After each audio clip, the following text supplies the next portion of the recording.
Баршаңызға сәлем достар, қош келдіңіздер менің каналыма. Бүгін мен сіздермен ең оңай және тез дайындалатын өте дәмді яблочный пирог рецептімен бөлісетін боламын. Осы видеоны соңына дейін қарап, каналыма тіркеліп, лайк басып комментарий жазуды ұмытпаңыздар. Бізге керек ингредиенттерді айтып өтейін. 10 жұмыртқа, сары май, қант, қаймақ, алма, кукуруз крахмалы, разрыхлитель және ванилин. Пирогтың қамырын дайындайтын боламыз. Ол үшін жұмыртқаға қантты қосып, венчикпен жақсылап араластырамыз. Қаймақ, сары май қосып, тағы да араластырамыз.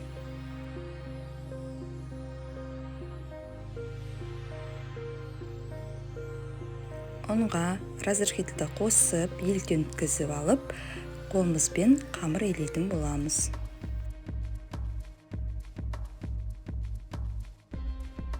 Еленген қамырымыз осындай жұмсақ болып шығу керек.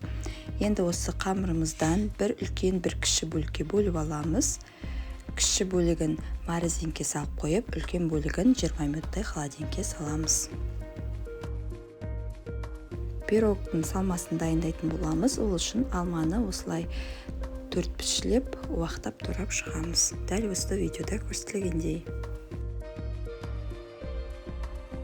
Орташа отқа құрғақ сковородкамызды қойып, жаңағы туралған алмамызды салып, қантты салып, қантымыз ергенше араластырамыз.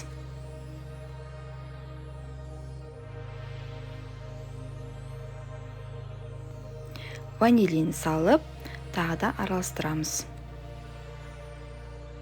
Алмамыз осылай қайнап шығу керек. Суы шыққан соң, осындай кукурузный крахмалымызды салып, қоюлағанша араластырамыз. Осындай болып қоюлам шығу керек. Енді осы начинкамызды суығанша күтеміз. Форманы алдын ала дайындап пергамент қағазын төсеп қойдым. 20 минуттай тұрған қамырды осылай жайып салып шығамыз. Формама осылай қамырды салып шықтым. Жаңағы суыған алманың начинкасын саламыз.